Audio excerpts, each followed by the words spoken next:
할렐루야. 오늘 이렇게 맥주 감사주의를 맞이하여 주님 전에 나와 예배하는 여러분 모두에게 우리 주의 은혜가 있기를 주의 이름으로 축원합니다. 우리 옆 사람하고 인사할까요? 항상 감사하며 살아갑시다. 인사하세요. 항상 감사하며 살아갑시다. 다음에 보시면서 감사하는 모습을 보니 복덩어리가 틀림이 없으십니다. 인사하세요. 감사하는 모습을 보니 복덩어리가 틀림이 없습니다. 사랑하고 축복합니다. 사랑하고 축복합니다.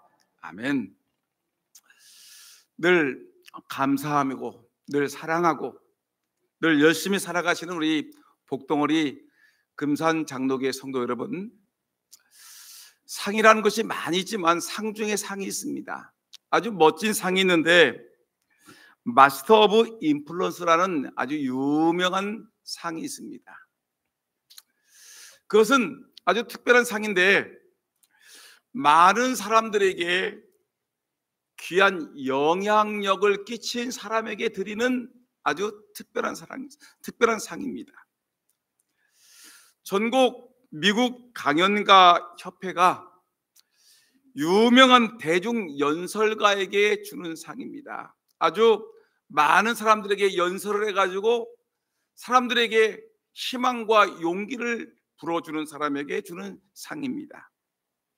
또한 이 상은 이 최고의 동기부여가 낙심된 사람에게 동기를 부여하고 절망에 빠진 사람에게 희망을 부여하고 동기를 부여하고 자기 개발과 성공하게 대가에게 주는 상이 바로 이 마스터 오브 인플루언스라는 아주 유명한 상입니다. 근데 이 상을 받기 위해서는 남들에게도 좋은 영향을 끼쳐야 되겠지만 근데 자기 자신도 성공한 사람이어야 됩니다. 자기 인생도 성공적으로 살았고 많은 사람들에게 감동을 주었고 또 생의 의미를 부여해주고 또한 많은 사람들에게 자기의 삶의 동기를 격려해주는 그런 사람에게 주는 특별한 상이 바로 마스터 오브 인플루언스라는 아주 유명한 상입니다. 여러분, 근데 이런 상을 받은 사람이 있는데 이 상이 누구냐면 우리가 잘 알고 있는 분인데 이분이 누구냐면 이 지그 지글러라는 이 정상에서 만납시다라는 이 세계적인 베스트셀러를 쓴 이 지그 지글러가 받았습니다. 저는 한동안에 이 젊은 이 20대 30대 때 지그 지글러의 책에 아주 심취되어서 이 책을 몇 번씩 읽은 적이 있습니다. 그 이후에도 이분의 책을 많이 읽었는데 아버지 이 책을 좋아하는 분들이 많이 있고 지그 지글러를 아는 분들이 많이 있을 것입니다. 근데 이분은 자기가 인생 마지막 그 인생을 결론하면서 정리하면서 75세 때에 자기 자서전을 썼습니다. 자서전을 쓰면서 자기는 이렇게 태어났고 이렇게 성장했고 또 이렇게 내가 살아왔다. 그러면서 마지막 인생의 그는 결론을 쓰면서 한마디로 요약을 했습니다. 그는 마지막 부분에다 뭐라고 썼냐면 모든 것은 감사뿐입니다. 모든 것이 감사할 것뿐입니다.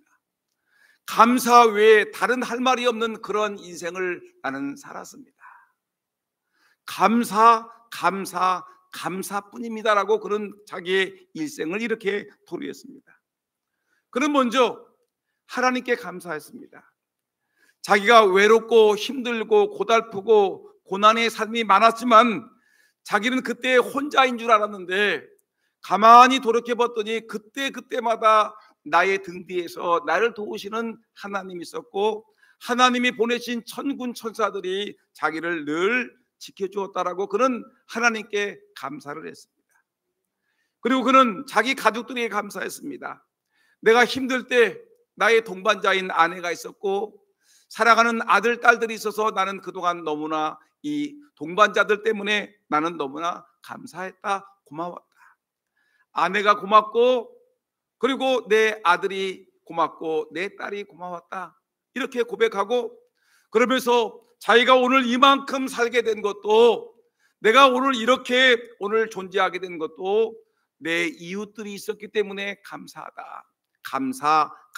내 인생은 감사뿐입니다라고 그런 이렇게 자기의 인생을 결론을 내고 있는 것입니다.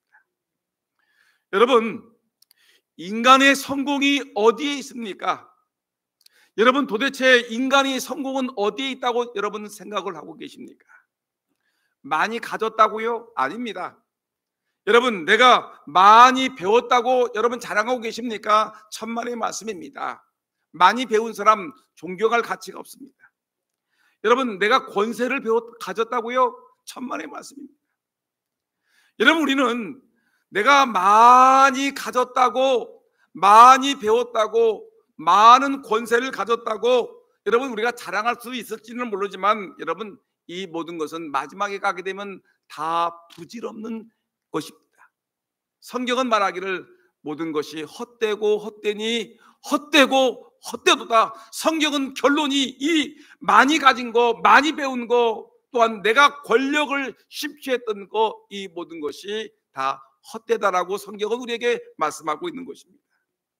문제는 내가 얼마나 감사하고 살아가느냐, 어디까지 감사할 수 있느냐, 얼마나 충만한 감사로 살아갈 수 있느냐, 또 내 인생을 감사로 생을 마감할 수 있느냐, 그것이 바로 그 사람의 성공을 가름할 수 있는 바로미터라고 우리는 생각하고 있는 것입니다.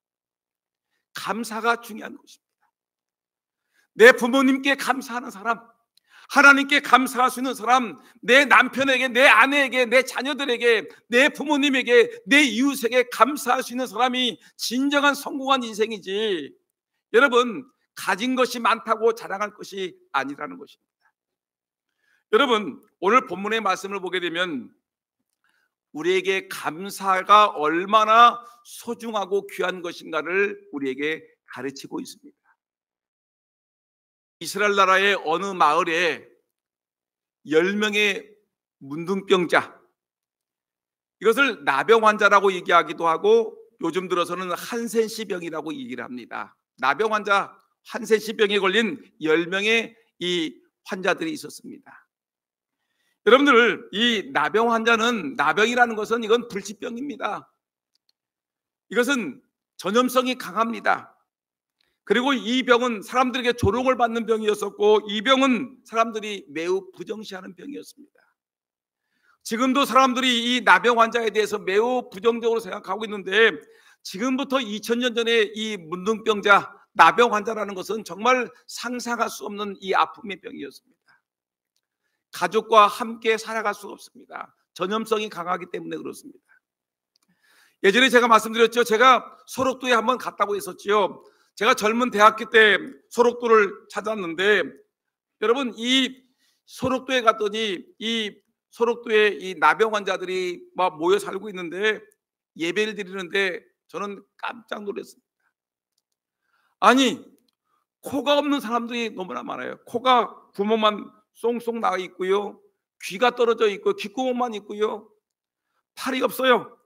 그리고 손가락이 없어요. 이 뭐냐면 그냥 눈이 빠져버렸어요. 얼마나 사람이 흉측해 보이겠습니까? 이 병이 걸리게 되면 어느 날 갑자기 코가 떨어져 나갑니다. 아픈 것도 없어요. 이 병이 걸리게 되면 어느 날 갑자기 귀가 떨어져 나갑니다. 이 병이 걸리게 되면 손가락 마디가 하나씩 떨어져 나가고, 손목이 떨어져 나가고, 여러분 팔목이 떨어져 나갑니다. 여러분, 아주 참혹한 병이지 않겠습니까? 여러분, 근데 이런 사람들은 또한 가족들과 함께 살아갈 수가 없습니다. 전염성이 강하기 때문에 가족들과 함께 살지 못하고, 그 마을에서도 살지 못하고, 저 멀리 성 밖에서 쫓겨나가서 이들은 허름한 초막을 짓고 이들끼리 모여서 사는, 이런 집단을 이루고 사는 비참한 사람들입니다. 여러분, 근데 이 사람들이 정상인을 만나게 되면 정상인을 만날 수가 없지요. 근데 정상인을 만약에 정상인들이 이들이 이제 이 문둥병 환자들이 이렇게 길을 가다가 만일에 저기서 정상적인 사람들이 이렇게 오게 되면 이들은 반드시 해야 될 일이 있습니다. 자기가 문둥병 환자라는 것을 저 사람에게 반드시 보여줘야 되는 것입니다. 옷을 찢어버립니다. 내가 문둥병 환자고 머리를 흐트러 버립니다. 그러면서 뭐라고 하냐면 이렇게 얘기합니다. 부정하다, 부정하다. 나에게 오지 마십시오. 나는 문둥병 환자이기 때문에 내게 접근하게 되면 이 문둥병이 당신에게 전염될 수 있으니까 나는 부정한 사람이니까 내게 오지 마십시오. 부정하다, 부정하다라고 소리를 지르야 되는 것입니다. 저 사람이, 정상적인 사람이 내 문둥병을 인지할 수 있도록 반드시 소리를 지르야 되는데, 만일에 소리를 지르지 않으면 이 사람은 엄청나게 두들겨 맞고 죽을 수밖에 없는 것입니다. 근데 이 절망에 빠진 이 10명의 문둥병자들에게 기쁨의 소식이 들렸습니다. 희망의 소식이 들렸습니다. 예수님에 대한 소문이 들렸습니다. 아, 예수님이 오셨는데 예수님은 보통 사람이 아니래. 예수님은 하나님의 아들이신데 이 예수님이 우리 마을에 오시는데 이 예수님이 오시기만 하면 우리의 병든 몸이 고침받을 수 있을 거야. 예수님은 죽은 자도 살리시고, 예수님은 중풍병자도 살리시고, 안진뱅이도 벌떡 일으키시고, 예수님은 모든 병을 고치시는 분이시니까 우리 같은 이 나병도 예수님이 고치실 거야. 우리 예수님을 우리 영접하러 나가자. 이들이 희망을 가졌습니다. 예수님이 저만큼에서 예수님이 오십니다.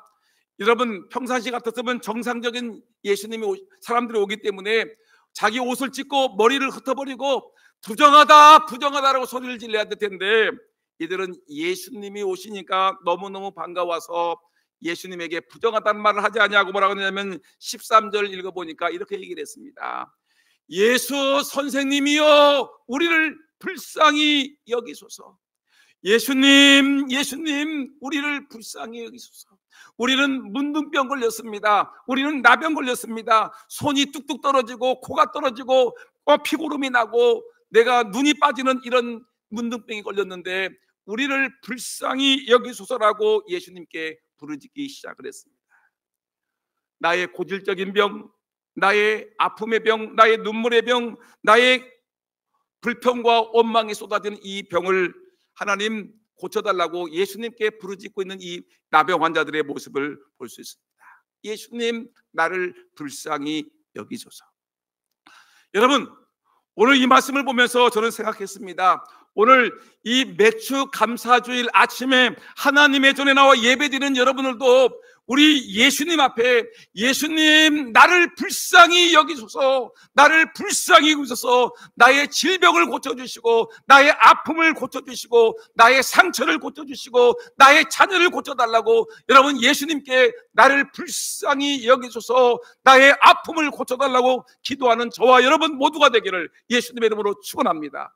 여러분, 예수님께 나오시면 예수님 나를 불쌍히 여달라고 부르짖는 그런 은혜가 있기를 다시 한번 주의 이름으로 축원합니다. 예수님이 그 모습을 보셨습니다. 10명의 문둥병 환자들이 눈물을 흘리며 그들이 애달게 자기를 부르는 그 10명의 문둥병 환자를 예수님 보시면서 그들을 위로하기 원하셨습니다. 그들을 예수님은 고쳐주기를 원하셨습니다. 예수님은 그들을 사랑하셨습니다. 그들을 위해서 예수님이 말씀하셨습니다. 예수님은 14절 말씀 보니까, 여러분 14절 말씀 보니까 성경에 이렇게 있습니다. 예수님이 문둥병 환자들에게 말하기를 얘들아 가서 제사장들에게 너희 몸을 보이라 라고 얘기했습니다. 여러분, 이 말은 어떤 말이냐면 그 당시에 의사들이 없었죠. 2000년 전에 의사들이 없었습니다. 그리고 그 마을에 의사들이 없었습니다. 근데 그 당시는 이스라엘 나라에는 뭐냐면 제사장들이 이 모든 이 병원을, 이 환자들을 관리했기 때문에 특별히 나병 환자들을, 이 나병 환자들의 병이 걸린 것과 그리고 나음에 대한 관련된 것을 이 제사장들이 판단했습니다. 이 사람의 몸이 이상하다, 제사장이 봐가지고 문제가 있으면 나병 환자가 걸린 것을 판단하고 이 사람을 쫓아냈습니다. 보따리를 싸서 성 밖으로 내쫓았습니다. 제사장들이 봐가지고 이 사람이 나병 환자에 걸렸는데 몸이 상태가 많이 좋아졌다 봐서 검사해서 몸이 좋아졌으면 이 사람이 나병에서 깨끗하게 치유된 줄 알고 다시 치료 판정을 내렸습니다. 제사장의 판단이 매우 중요한 것이었습니다. 그래서 예수님은 이들을 고치기로 작정했기 때문에 예수님이 너희들의 병이 뭐 깨끗하게 치유받을지어다 이런 말씀하지 않냐고 예수님이 뭐라 하냐면, 얘들아 너희들 가라, 제사장에게 가서 제사장에 가서 너희들의 몸의 상태를 보여주라, 가라, 제사장에 가라라고 주님이 말씀하신 것입니다. 여러분, 이렇게 예수님이 이들의 치유의 메시지를 던져주니까 놀랍게도 이 10명의 문둥병 환자들은 예수님께서 말씀하시자마자 그래, 예수님이 우리의 몸을 고쳐주신 거야 믿고 이들은 제사장을 향해서 확 달려가기 시작을 했습니다. 근데 놀라운 일이 벌어졌습니다. 근데 이들이 예수님의 말씀이 선포되자마자 이들이 제사장을 향해서 나가는 그 순간에 자기들의 몸을 보니 손에서 진물이 절절절 흐르고 있었는데 그 진물이 뚝 끊어집니다. 눈에서 진물이 흘렀는데, 온몸에서 진물이 흘렀는데, 나병 환자의 그 진물이 줄줄 흘렀는데 그 진물이 딱 멈추더니 온몸이 정상화되기 시작을 합니다. 아물기 시작합니다. 썩었던 몸들이 정상이 되기 시작합니다. 깨끗하게 고침받는 순간이었습니다. 깨끗하게 10명의 나병 환자들이 예수님의 말씀이 떨어지는 그 순간에 깨끗하게 완벽하게 나병 환자에서 치유되는 역사가 있게 되었습니다. 서로 내 몸이 깨끗하게 치유되었네. 아니, 너의 얼굴이 정상이 되었네. 너의 손가락이 정상이 되었네. 놀라운 일이 벌어지지 않았습니까? 사람들이 난리가 났습니다. 10명의 이 문둥병자들이 춤을 추고 기뻐하고 끌어안고, 이제 우리의 병이 고쳐지었다. 이제는 내 아내를 만날 수 있고 내 자녀를 만날 수 있고 우리 부모님을 만날 수 있고 내가 이제 동네에 들어가서 내 가족들과 함께 살 수 있겠다. 얼마나 기쁘겠습니까? 누가 고쳐주었습니까? 예수님이 고쳐주실 것이었습니다. 그런데 여러분, 그 이유가 문제가 되었습니다. 여러분, 우리가 이렇게 고질적인 병, 평생 낫지 않는 이 병이 고침받았으면 나에게 이런 혜택을 주신, 나를 고쳐주신 예수님에게 달려가서 예수님 고맙습니다라고 얘기해야 되지 않겠습니까?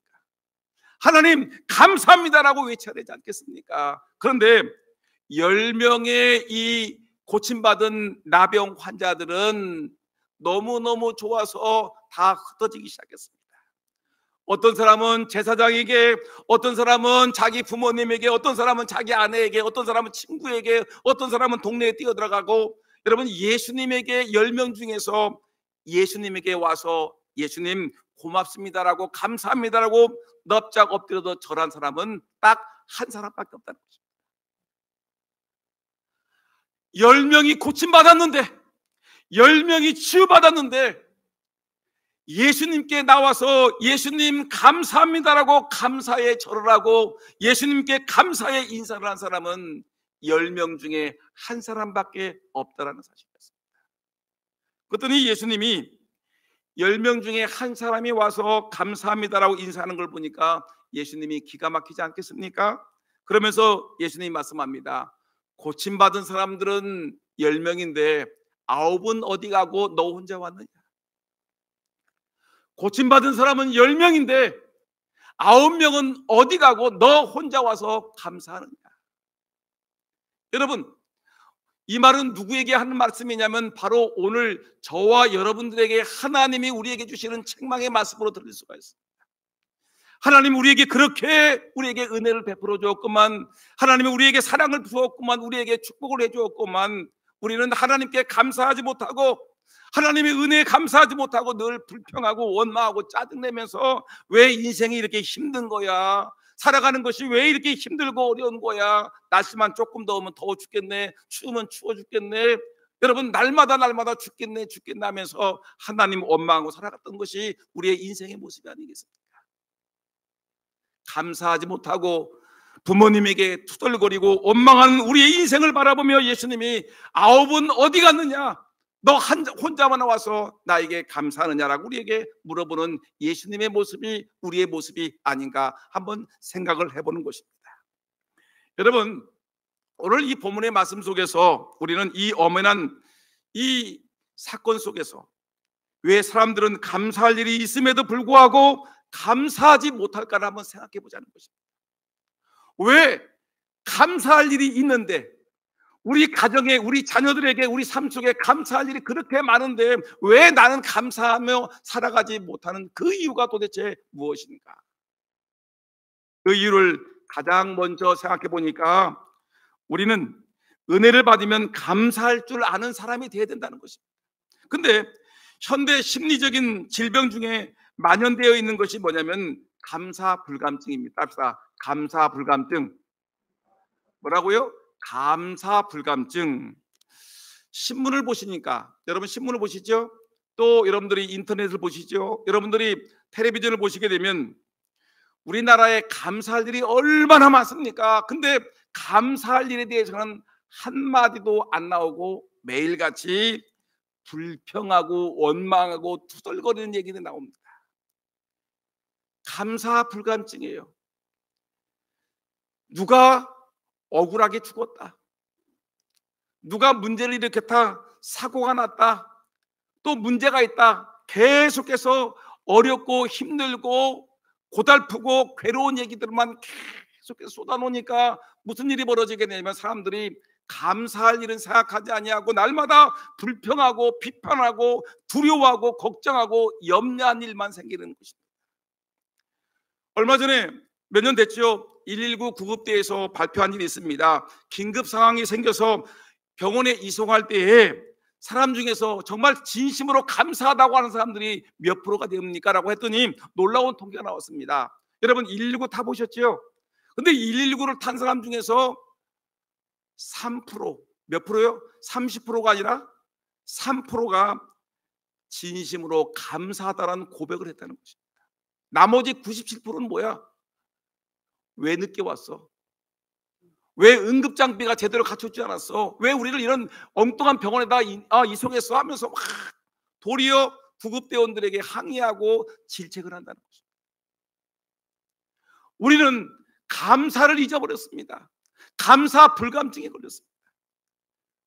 하나님이 우리에게 베풀어 주신 은혜가 그렇게 귀함에도 불구하고 하나님께 감사하지 못하고요, 하나님이 교회가 우리에게 베풀어 주신 은혜가 그렇게 귀함에도 불구하고 교회에 조금만 문제가 있으면 감사하지 못하고, 우리 가정에 그렇게 우리 아내와 가족들이, 내 자녀들이 그렇게 사랑스러운 존재임에도 불구하고 조금만 문제가 있으면 헐뜯고 괴로워하고 다투고 분열하고 있지 않습니까?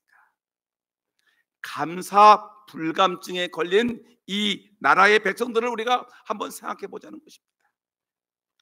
여러분, 감사를 못하는 이유를 찾아보니까 첫째가 뭐냐면 사람의 죄성 때문에 그렇습니다. 사람의 죄성. 성경은 이렇게 얘기합니다. 로마서 1장 21절 말씀 보니까 뭐라고 하느냐면 하나님을 알되 하나님을 영화롭게도 아니하며 감사하지도 아니하고 오히려 그 생각이 허망해지며 미련한 마음이 어두워졌나니 라고 얘기했습니다. 하나님을 안다고 하지만 이 사람들은 하나님을 영화롭게도 하지 아니하고 하나님께 감사하지도 아니한다. 누구 때문에? 우리 인간의 죄 때문에 그렇다는 것입니다. 여러분들 잘 알고 있는 것 같이 그 출애굽 시대, 구약 성경 출애굽 시대 이스라엘 민족이 종살이 하다가 모세를 통해서 이 애굽에서 탈출하죠. 홍해 바다를 넘습니다. 그리고 40년 동안 이들은 광야에서 지내지요. 그리고 이 광야가 추우니까 밤에는 불기둥으로, 광야가 낮에는 막 엄청난 뜨거우니까 구름기둥으로 가려주지 않습니까? 이들이 40년 동안 농사를 짓지 않아도 하나님이 먹을 것을 만나를 보내주어서 먹고, 하나님께서 고기가 부족하니까 이들에게 메추라기를 보내서 먹게끔 했습니다.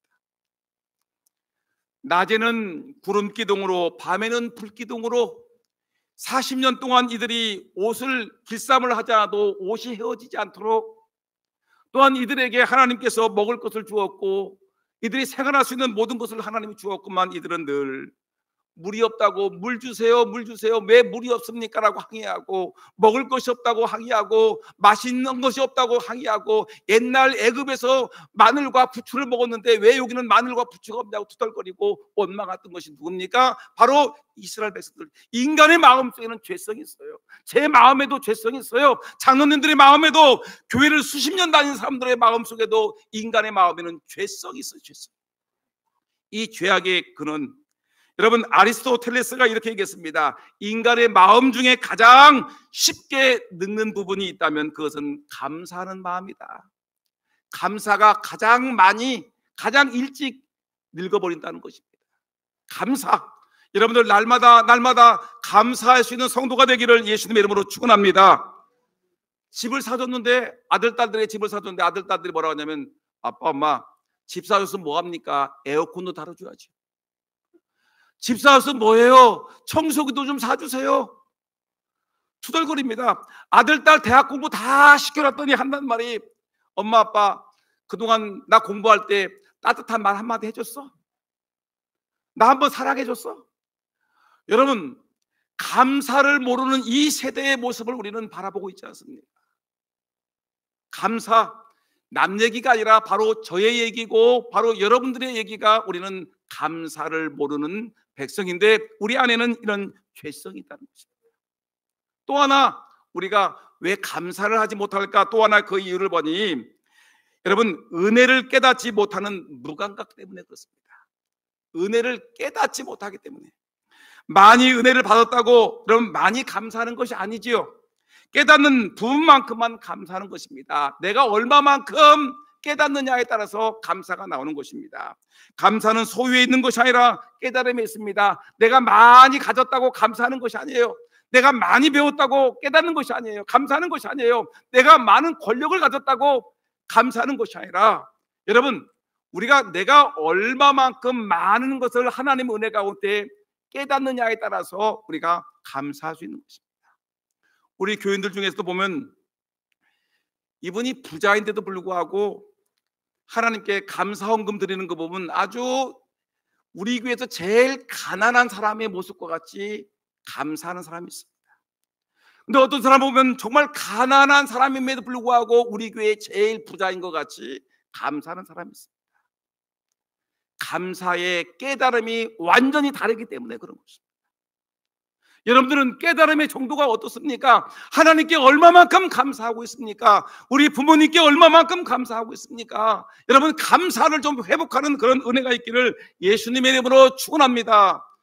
좀 우스운 얘기지만 예전에도 한번 여러분들에게 말씀드렸지만, 여러분 헬라에, 그러니까 그리스죠. 그리스의 철학이 유명하지 않습니까? 어떤 젊은 청년이 비가 막 억수같이 쏟아지는데 광장에 나와가지고 두 손을 들고 하나님 감사합니다라고 소리를 지르는 거예요. 그래서 사람들이 도대체 비 맞으면서 무슨 감사할 것이 있습니까? 라고 물었더니, 감사하죠. 하나님께서 나를 창조하실 때 눈썹을 이렇게 쥐어줘서 비가 떨어지는데 눈 속으로 들어가지 않으니 얼마나 감사합니까? 감사, 깨달았습니다. 그래도 조금 있으니까 또 감사합니다. 하나님 감사합니다라는 거예요. 왜 그러니까 감사하냐 했더니, 하나님이 콧구멍을 아래로 내려줘서 얼마나 감사한지, 콧구멍을 하나님이 위로 세워주셨으면 하나님의 비가 내릴 때 콧물이 내 코로 들어갈 텐데 아래로 내려줬으니 감사. 여러분 사소한 것 같은데, 별것도 아닌 것 같은데, 이 감사를 깨달으면 깨달을수록 감사할 일이 많다는 것입니다. 여러분 지금 우리가 숨을 쉬고 있죠? 뭐 때문에 숨을 쉬고 있죠? 여러분 여기에 산소 공급기를 갖다 놨습니까? 아니죠. 우리가 하나님께서 이 방에다가 산소를, 공기를 확 주셨어요. 공짜로. 여러분들 집에다가 하나님께서 공기를 막 주었어요. 여러분들이 살고 있는 이 동네에다가, 이 땅에다가 산소를 막 주었어요. 공짜로 줬어요. 여러분 감사하지 않겠습니까? 감사예요. 여러분 물고기들이 물이 없으면 죽지요. 근데 물이 있을 때 감사를 못해요. 물이 없으니까 물이 밖에 나와서 퍼덕퍼덕 거리다 죽습니다. 감사를 하셔야 됩니다. 감사가 없으면 우리는 죽은 인생과 마찬가지입니다. 여러분 그러면 우리가 기억해야 될 것은, 이렇게 감사가 이렇게 중요한데, 이 하나님께서 감사하라, 감사하라, 항상 감사하라, 범사에 감사하라 우리에게 말씀하셨는데, 이렇게 감사하는 것이 하나님의 뜻이라고 말씀하셨는데, 감사하게 되면 반드시 하나님이 더 큰 축복을 준다는 것입니다. 여러분 기억하세요. 감사하면 어떤 유익이 있습니까? 라고 묻는다면 저는 두 가지 얘기를 할 수 있습니다. 가장 첫 번째, 감사하는 사람에게는 하나님께서 더 많은 축복을 내려 주실 줄 분명히 믿습니다. 오늘 19절 말씀 보니까 예수님께서 10명의 문둥병 중에서 한 사람이 왔습니다. 예수님 감사합니다라고 넙죽 절합니다. 내 문둥병이 고침받아서 너무나 감사합니다라고 예수님께 인사를 하니까 예수님이 뭐라고 했느냐면 19절 한번 읽어볼까요? 시작. 그에게 이르시되 일어나 가라, 내 믿음이 너를 구원하였느니라 하시더라. 여러분 보세요. 요 말씀 넘기지 마세요. 그에게 이르시되 일어나 가라. 예수님이 감사하는 그 사마리아 사람 한 사람에게 이르시되 일어나 가라 라고 얘기하시면서 내 믿음, 하나님께 앞에서 감사하라는 그 믿음이 너를 구원하였느니라. 여러분 지금 뭐가 고쳐졌지요? 하나님의 말씀, 예수님의 말씀 한마디로 영원히 고칠 수 없는 고질병인 문둥병이 고침을 받았습니다. 근데 고침받은 육신의 질병만 고침받았지 내 영혼은 구원받지 못했습니다. 근데 놀랍게도 예수님께서 자기를 찾아와서 감사합니다라고 고백하는 이 한 명의 문둥병에게 말하기를 내 믿음이 너를 구원하였느니라. 이 말씀 속에서는 너의 영혼까지 구원받았다는 확실한 선언을 하고 계시는 것입니다. 여러분 하나님 앞에 육신의 질병만 받았다고 감사하지 마세요. 여러분 물질만 받았다고 좋아하지 마세요. 내 건강만 받았다고 좋아하지 마시고요, 여러분들의 영혼까지 구원받는 은혜가 있기를 예수의 이름으로 축원합니다. 내가 육신도 잘 되고 건강도 잘 되고 내 자녀도 잘 되고 이 땅의 삶도 잘 되지만 더 중요한 것은 내 영적인 신령한 하나님의 은혜 가운데 내 영혼이 잘 되는 축복이 있기를 예수의 이름으로 축원합니다. 감사하는 자에게는 하나님께서 더 좋은 거, 영적인 축복도 쏟아주는 것을 볼 수가 있습니다. 여러분 오늘 하나님께 감사할 때 여러분들의 영적인 축복이 쏟아질 줄 분명히 믿습니다. 그 다음에 또 하나가 있습니다. 어떤 축복이 있느냐면 감사하는 사람에게는 더 좋은 것을 주시고, 또 하나 뭐냐, 여러분 성경은 이렇게 얘기하고 있습니다. 감사하게 되면 불가능이 가능으로 되는 기적이 있습니다. 여러분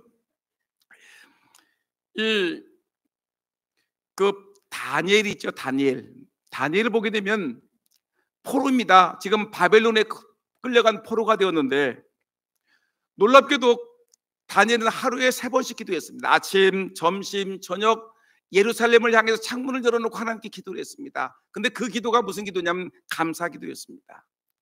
근데 다니엘은 승승장구하는 거예요. 정권이 바뀌어도 승승장구를 하는 겁니다.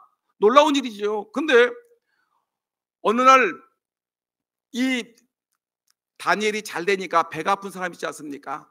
사촌이 잘 되면 땅을 사면 배가 아프듯이 지금 이 바벨론 사람들이 포로된 다니엘이 잘 되니까 배가 아파가지고 임금에게, 황제에게 가가지고 고소를 합니다. 임금님은 황제께서는 신이십니다. 황제가 신이신데 누구에게 절하겠습니까? 누구에게 기도하겠습니까? 임금님이, 황제께서 신이시니까 지금부터 한 달 동안 임금님이 공포를 하십시오. 누구든지 황제에게 절하거나 황제에게 기도하지 않는 자는, 다른 신에게 절하거나 기도하는 자들은 사자굴 속에 집어넣어지는 이런 칙령을 발표하십시오. 임금님 가만히 보니까 기분 좋지 않습니까? 자기를 신이라고 얘기하고 아첨한 자의 자기를 살아있는 신이라고 얘기하니까, 그리고 자기 외에는 다른 신이 없다고 얘기하고 다른 신에게 절하면 죽이자고 얘기하니까 임금님이 가만히 보니까 좋아, 그래, 도장 찍어주자. 그래 도장 꽝 찍었는데 그건 누구를 죽이기 위한 칙령이냐면 다니엘을 죽이기 위한 칙령이었습니다. 다니엘이 하루에 3번씩 기도하니까 예루살렘을 향해서 문을 열고 기도하니까 다니엘을 죽이기 위한 칙령이었습니다. 근데 이거는 죽을 수밖에 없었습니다. 다니엘은 그럼에도 불구하고 하루에 3번씩 아침, 점심, 저녁에 무릎을 꿇고 예루살렘을 향해서 창문을 열고 하나님께 기도합니다. 그 기도가 감사 기도였습니다. 여러분, 성경을 한번 읽어볼까요? 성경의 말씀 보니까 어떻게 얘기했냐면, 성경 뭐라고 했느냐면 다니엘서 6장 10절 말씀 한번 읽어볼까요? 시작. 다니엘이 이 조서에 왕의 도장이 찍힌 것을 알고도 자기 집에 돌아가서는 윗방에 올라가 예루살렘으로 향한 창문을 열고 전에 하던 대로 하루 3번씩 무릎을 꿇고 기도하며 그의 하나님께 뭐하더라? 감사하였더라. 감사 기도하였더라. 감사하였더라. 여러분, 그래서 감사 기도하던 다니엘이 결국은 체포되어서 살아나올 수 없는 굶주린 사자들이 있는 사자굴 속에 던져버렸습니다. 여러분, 던져지는 그 순간에 사자들이 달려들어서 물어뜯어 죽이지 않겠습니까? 그런데 기적이 일어났습니다. 불가능한 것이 일어났습니다. 사자들의 입이 꽝꽝 묶여 있었습니다. 사자들이 입을 열지 못했습니다. 사자들이 도리어 다니엘을 도와주고 있습니다. 놀라운 일이죠. 누가 도와주시는 것이요? 감사하는 자에게 어렵고 힘들고 고달픈 시험 중에도 하나님 감사합니다, 감사합니다, 감사하며 살아가는 성도에게 하나님 기적과 같은 능력을 베풀어 주시는 것입니다. 여러분, 감사하며 살아가시기 바랍니다. 감사하는 자에게 행복이 있습니다. 감사하는 자에게 건강이 있습니다. 감사하게 하는 자에게 부자가 됩니다. 여러분, 하버드 대학에서 72년 동안 연구를 했습니다.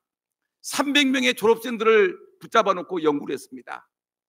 어떤 사람이 부자가 되느냐, 어떤 사람이 잘 되느냐 연구했더니 72년 동안 졸업생들을 추적했더니 결론은 뭐냐면 졸업생 중에 잘 되는 자가 누구냐, 성공하는 자가 누구냐, 부자가 된 자가 누구냐, 결론은 뭐냐면 날마다 감사하는 자, 하나님께 감사하고 부모님께 감사하고 이웃에게 감사하는 자가 결국은 승리하고 부자가 되더라는 것입니다. 여러분, 감사하게 되면 부자 됩니다. 감사하게 되면 행복하게 됩니다. 감사하게 되면 건강하게 됩니다. 감사하게 되면 신령한 축복을 받습니다. 감사하게 되면 하나님의 은혜가 임합니다. 여러분, 이 좋은 감사의 삶을 살아가는 저와 여러분 모두가 되기를 예수님의 이름으로 축원합니다. 기도하겠습니다.